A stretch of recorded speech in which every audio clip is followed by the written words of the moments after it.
जी हाँ, मुंबई को माया नगरी कहा जाता है और यहां पर है बॉलीवुड का स्थान। जी हाँ दोस्तों, बॉलीवुड ये एंटरटेनमेंट इंडस्ट्री की जान है।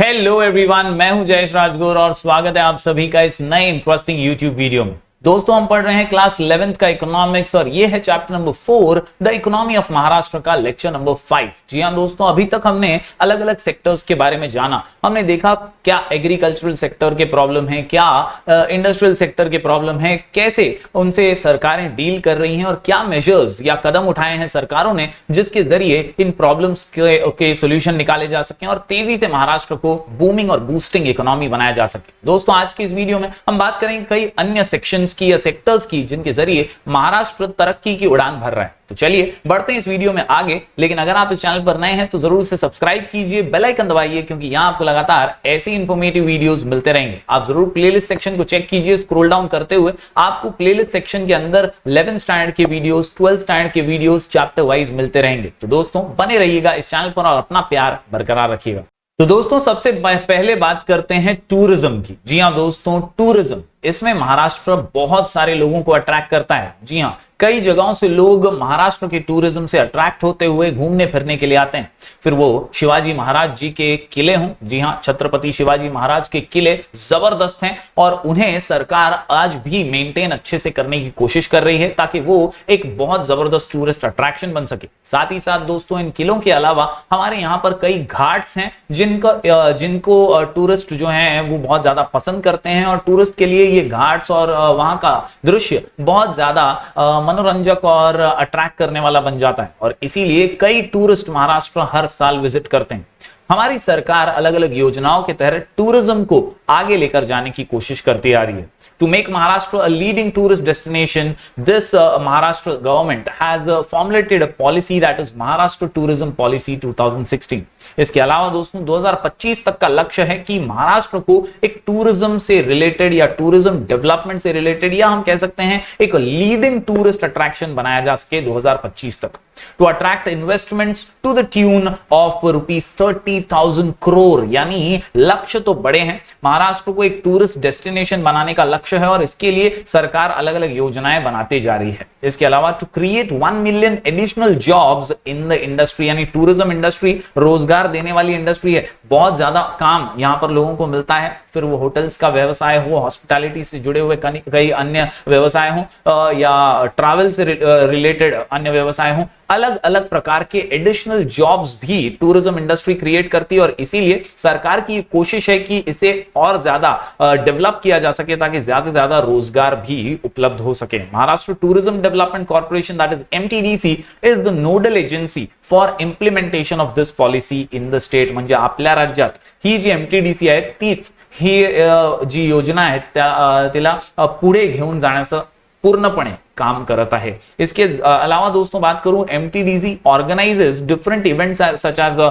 Ellora festival, Elephanta festival. इनके जरिए और ज्यादा टूरिस्ट को अट्रैक्ट करने की कोशिश होती है ताकि और मनोरंजन हो, टूरिस्ट को यहाँ पर मजा आए, घूमने फिरने के लिए बार बार आए वो और यहाँ पर स्पेंड करें ताकि रोजगार भी मिलता रहे और इनकम भी प्रॉफिटेबल बनता रहे यहाँ के लोकल्स के लिए, टूरिज्म फलता फूलता रहे। MTDC has also launched the scheme of Mahabhraman और इस महाभ्रमण के तहत agro tourism, village tourism, food tourism को बढ़ावा दिया जा रहा है ताकि खेती बाड़ी करने वाले किसान सिर्फ खेती बाड़ी पर डिपेंडेंट ना रहे, वो खेती बाड़ी से जुड़े हुए एग्रो टूरिज्म को भी आगे लेकर जाएं और लोगों को अट्रैक्ट करें।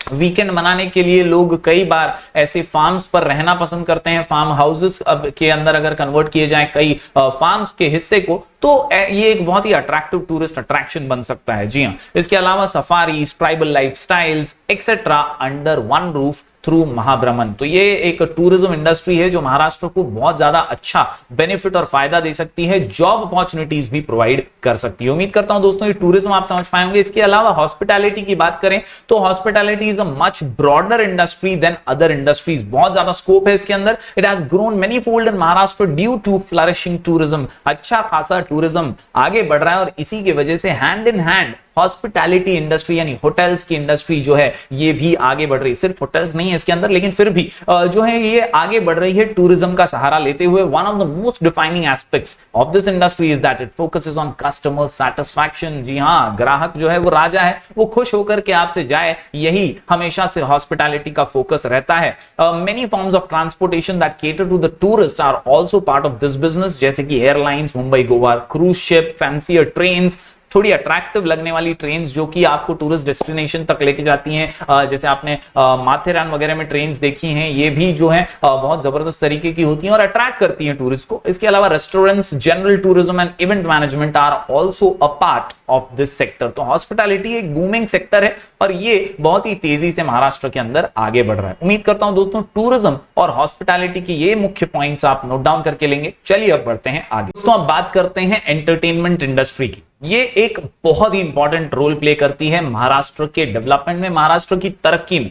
जी हां, मुंबई को माया नगरी कहा जाता है और यहां पर है बॉलीवुड का स्थान। जी हां दोस्तों, बॉलीवुड ये एंटरटेनमेंट इंडस्ट्री की जान है। कहीं ना कहीं मराठी फिल्म इंडस्ट्री भी बहुत ज्यादा तेजी से आगे बढ़ रही है और कई अन्य फिल्म इंडस्ट्रीज भी आगे बढ़ रही है, लेकिन इनकी सबकी शूटिंग वगैरह जो है वो यहां पर ही होती है और महाराष्ट्र इसको बहुत ज्यादा लीड करता है रिमार्केबली। जी हां, India produces the largest number of films in the world, यानी दुनिया भर से सबसे ज्यादा फिल्में जो बनती हैं एंटरटेनमेंट के लिए वो भारत में बनती हैं और महाराष्ट्र उसमें सबसे आगे है। Maharashtra has played a remarkable role in this entertainment sector of Maharashtra generates employment opportunities to large number of people. सैकड़ों लोग, हजारों लाखों लोग जो हैं इस इंडस्ट्री में काम करते हैं। Kolhapur has been a worth mentioning for regional films. Regional films की शूटिंग यहां पर होती है, अब तो पुणे में भी होने लगी है। तो ऐसे नासिक जैसे शहर हैं, कोल्हापुर जैसे शहर हैं, जहां पर अब रीजनल फिल्म्स को भी तवज्जो मिलने लगा है, इंपॉर्टेंस मिलने लगा है और ये इंडस्ट्री जो है भरपूर रोजगार दे रही है दोस्तों।